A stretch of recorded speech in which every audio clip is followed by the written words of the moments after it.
días a todos. Buenos días. Qué lindo ver esta gente. Quiero anticipar que puede haber alguna jugada entre ellas. Me decían, nos vamos a quedar calladas cuando preguntes porque les decía que estaba bueno el rol de moderador.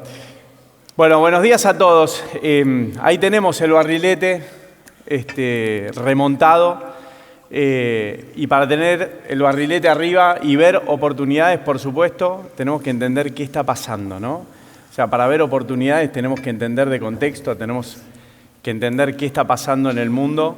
Un mundo que viene en movimiento, que ha pasado guerras, que ha pasado por proteccionismo, inflación y muchas otras cosas, pero que en estos últimos tiempos parecería haber encontrado algún orden. Entonces, la primera pregunta, Ine, va para vos. Y tiene que ver con esto, con empezar desde el marco general, es cómo está el contexto político global. Nada, para que nos compartas. Bueno, el contexto político global, la geopolítica, que hoy es la gran palabra de moda en el mundo, se está reordenando. Hay ciertas certezas. Una es la rivalidad entre Estados Unidos y China se está transformando en una enemistad. De esa certeza no se vuelve, no hay marcha atrás, lo estamos viendo. El resto del mundo está tratando de encontrar su lugar ahí, entre ellos la Argentina, pero también potencias más grandes, Europa, India, Japón, todavía no logran hacer pie. Lo más seguro es que ese mundo esté ordenado por completo en torno a Estados Unidos y China, una certeza para el resto de la década, y que esos dos países nos demanden más alineación. Eso es en términos del contorno global. Ahora, ¿qué podemos esperar nosotros en nuestra vida diaria? Venimos de una mitad de década, de 5 años, que fueron mucho más intensos que las 2 décadas anteriores de este siglo. En lo que va de esta década, 6 shocks hubo con impacto internacional, con impacto global.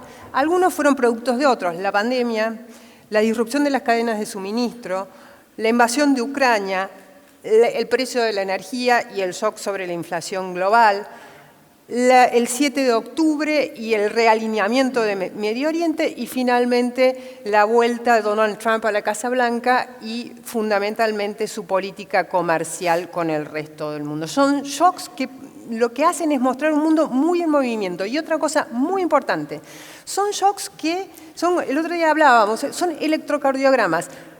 Empiezan, terminan rápido. Hay una meseta de certidumbre y entra a otro shock de disrupción. Esa aceleración nos muestra un mundo obviamente en movimiento y de muchísima incerteza, pero también de oportunidades que se van abriendo. Regiones que logran estabilizarse, o países dentro de regiones. Por ejemplo, veamos Medio Oriente, es un incendio, chicos, es verdaderamente un incendio esta mañana en todas las grandes embajadas de Medio Oriente.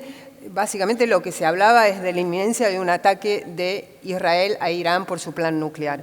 Pero hay algunos países que están tratando de transformarse en vectores de estabilidad. Arabia Saudita, Emiratos Árabes Unidos, Qatar, Omán. Entonces, desde países más vulnerables como la Argentina podemos enfocarnos ahí.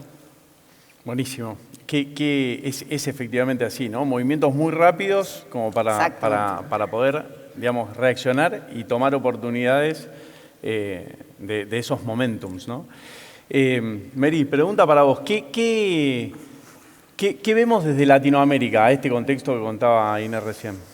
Bueno, a ver, una globalización que hoy es totalmente fragmentada, ella lo describe claramente, digo, y lo que nos desafía a Latinoamérica es tener una mirada simultánea en las negociaciones. Creo que el gran error que podemos cometer es de enfocar nuestra política exterior solo a un socio, digo, sino ampliar esa mirada, y la región lo está haciendo y está dando señales claras. Digo, hoy uno piensa en qué oportunidades están surgiendo y principalmente hay una geopolítica de los recursos minerales. Digo, acá formamos parte del Triángulo del Litio, más Perú, somos ahí un oferente claro de oportunidades que ante las 3 potencias que están en tensión, porque es Estados Unidos, China y la Unión Europea, son los 3 que necesitan estos recursos para una transición energética al menos viable, que es la que ellos persiguen. La industria de alimentos, donde nosotros siempre históricamente Latinoamérica fue el principal proveedor de alimentos, pero hoy esa oportunidad se potencia justamente en esta fragmentación que están teniendo estas potencias y empiezan a romper sus cadenas de valor y empiezan a mirar nuevamente a la región. Otra oportunidad es México, digo, no solamente los sectores, sino México, un país que se vuelve más atractivo para esas cadenas disruptivas que están empezando a mirar Latinoamérica y eligen un país altamente competitivo, imposible de competir en materia laboral, por ejemplo, con México. Entonces también está atrayendo fuertes oportunidades. Y también hay otro concepto que es una nueva oportunidad para la región, que es el financiamiento. China está desembarcando con su propio Banco de Desarrollo en la región, compitiendo quizás indirectamente con el FMI o con el Banco Mundial, y a través de esas líneas de financiamiento también desarrollando inversiones muy potentes, de manera silenciosas, desde el puerto en Perú, que fue una noticia muy fuerte para la región, pero también instalando hubs comerciales en toda Latinoamérica.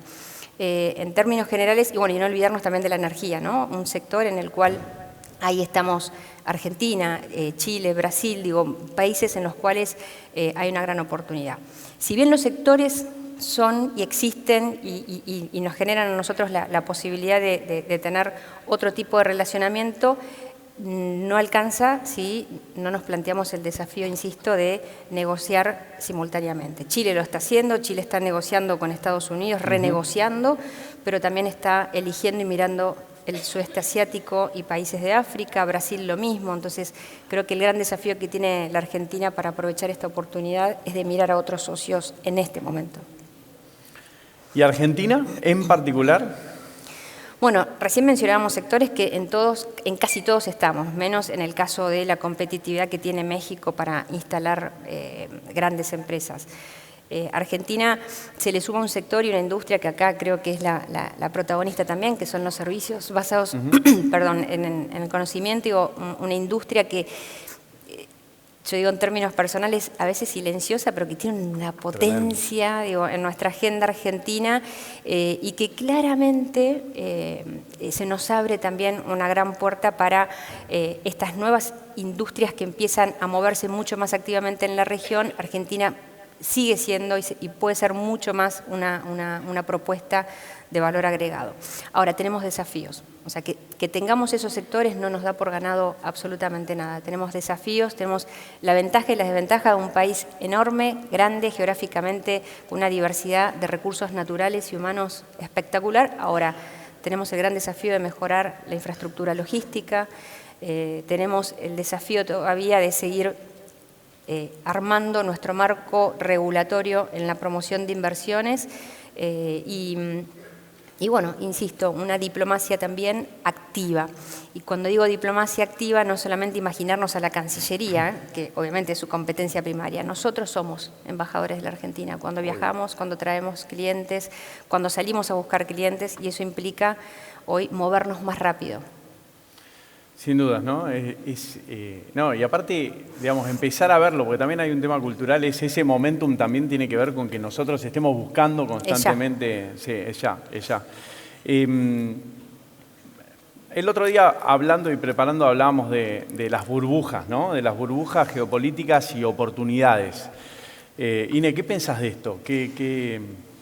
En este momento de tanta fluctuación en el mundo, las burbujas, por supuesto, que están acompañadas de ciertas incertidumbres o de cierta volatilidad y peligros, porque recién la escuchaba a Maru hablar de la Argentina y todo lo que ofrece.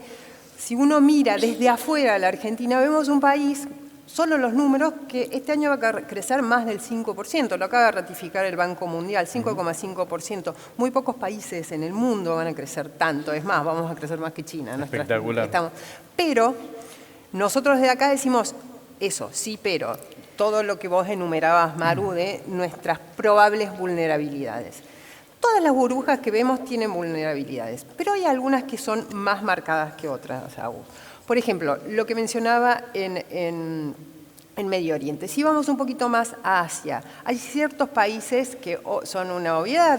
India, por supuesto, muchos de ustedes tendrán allá sus socios y sus mercados, pero hay otros países, Indonesia, por ejemplo, otro país que va a crecer mucho, que está tratando de estabilizarse políticamente y que son más de 200 millones de habitantes con una clase media creciente. ¿Por qué? Porque el consumo empieza a emerger.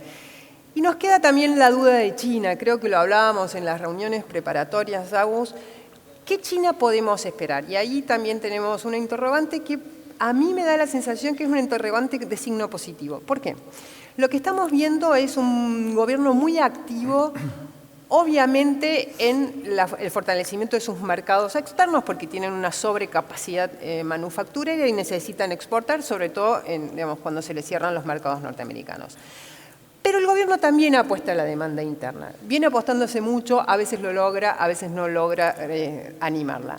Ahora hay una decisión bastante marcada del Partido Comunista Chino y fundamentalmente de Xi Jinping, que tiene una mirada de hacia adentro, de decir, nosotros necesitamos que la riqueza sea más equitativa, distribuida más equitativamente, y eso implica apoyar la demanda para que empiece a animarse. Y ahí lo que podemos ver es, por supuesto, una reanimación del mercado chino.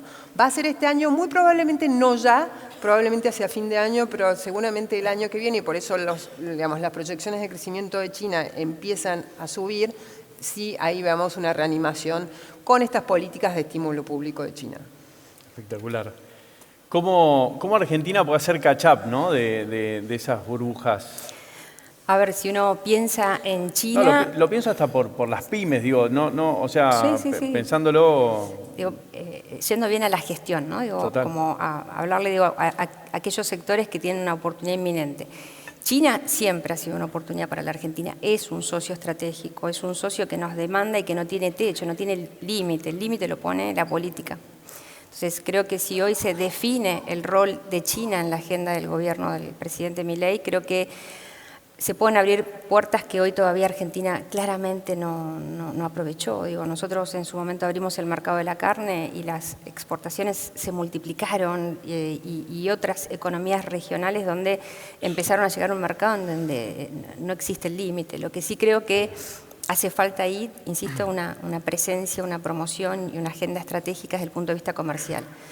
Recién Inés mencionaba Siria y bueno, Siria, un país con la situación que atraviesa Siria, digo, es un país que nos da oportunidades en alimentos con valor agregado, en industria de construcción, en maquinaria liviana, farma. Digo, son sectores en los cuales habría una oportunidad inminente. Es necesaria una mirada pragmática con un mercado como el de Siria y una alerta en tema de pagos, ¿no? Digo, los países que atraviesan este tipo de crisis, lo que ponen alerta a los exportadores argentinos, no en alerta, pero sí en el recaudo de tener un marco de cobro seguro, pero que claramente es una oportunidad y para llegar rápidamente, sí, eso no hay dudas. Otra oportunidad que se me ocurre, ya pensando en la intersección de la economía, los mercados y, por supuesto, la política, es un país que tenemos muy cerca y es muy importante para la Argentina porque además nos deja un superávit comercial, Chile.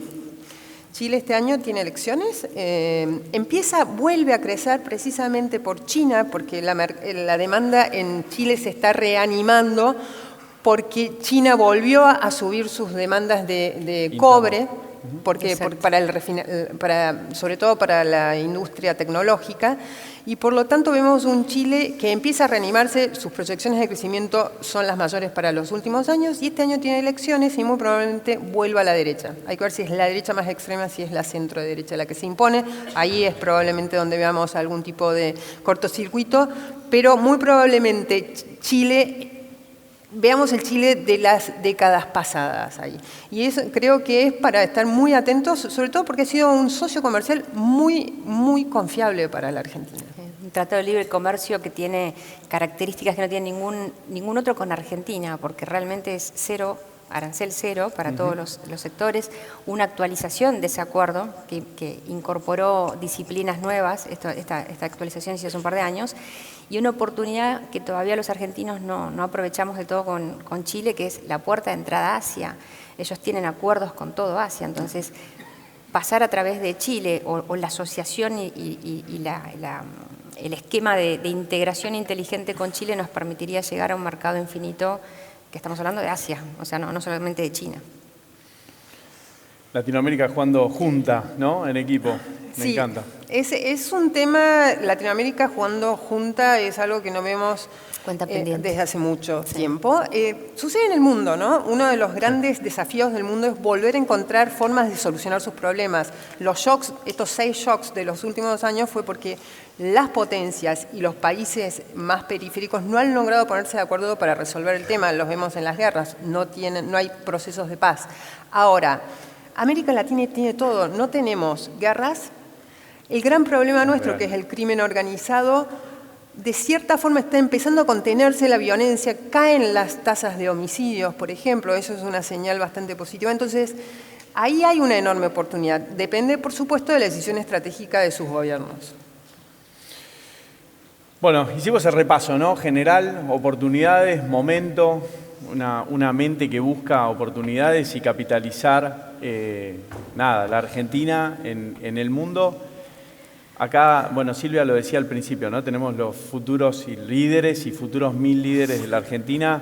Si tuvieran que dar un mensaje concreto en términos de cómo aprovechar esta oportunidad internacional para los futuros líderes de la Argentina, arranque la que guste. Bueno, a ver, creo que más que consejo, digo, como una conclusión compartida. Hoy el mundo nos plantea un esquema complejo y la realidad es que va a seguir siendo más complejo. Entonces, eso nos desafía a todos nosotros a agregar valor a lo que estamos haciendo y confianza. Yo creo que el mundo mira hoy con optimismo a la Argentina, pero todavía falta un proceso en donde nosotros demostremos que somos un país confiable, no solamente desde lo político, sino también desde lo que hacemos día a día. Y estamos totalmente convencidos que nosotros tenemos oportunidades, que las oportunidades están afuera. Soy de las que creen que el crecimiento que necesita la Argentina, el verdadero crecimiento, va a venir de la mano de una Argentina insertada de forma inteligente al mundo, en donde no lo veamos como una amenaza, sino como una verdadera oportunidad. Genial. Yo no soy quien para darles consejos porque no. Es muy duro, mucha gente acá. Ustedes son bastante más emprendedores que yo seguramente. Voy a usar una analogía. Yo hago montañismo y a mí me llena de lecciones de vida el montañismo. Y una analogía es cuando uno supera un determinado metraje, una determinada altura, que son los 5.500, todas las funciones vitales empiezan a deteriorarse, absolutamente todo. Las energías ya no existen, te cuesta mucho comer, te cuesta mucho respirar y moverte. Y muchas veces estás muy cerca de la cumbre, estás a 300, 400 metros, 900 tal vez, y te agarra una tormenta. Y en esa tormenta quedas atrapada y atrapado. ¿Por qué? Porque no puedes moverte, no puedes ver, el frío es brutal. Estás 5 o 6 días en la carpa esperando que haya una ventana para poder tirar cumbre, para poder rápidamente vos y tus compañeros y tu guía salir. Se abre la ventana, como se abren las ventanas estas de oportunidad entre los shocks que estamos hablando. Hay que aprovecharla inmediatamente. Y para eso hay que prepararse mucho, hay que prepararse mentalmente, hay que prepararse físicamente con la poca energía que queda, con la poca comida y la poca agua que te queda. Pero te preparás vos y hay que preparar al equipo también. ¿Por qué? Porque si vos salís con tu guía, tus 2 o 3 compañeros, y vos te sentís mal camino a la cumbre, se tiene que bajar todo el grupo. Vos no te puedes quedar sola y el guía no puede seguir con los otros 2 solos. Entonces se tiene que volver todo el grupo. Y a lo que voy es, hay que prepararse mucho para aprovechar esas ventanas, pero hay que preparar todo el ecosistema, todo el equipo. Y ese ecosistema es hacia los costados y hacia abajo. La educación, la infraestructura social, física, la logística, son todas cosas en las que tenemos que empezar a preocuparnos todos para aprovechar esas ventanas que se abren y se cierran muy rápidamente hoy en el mundo.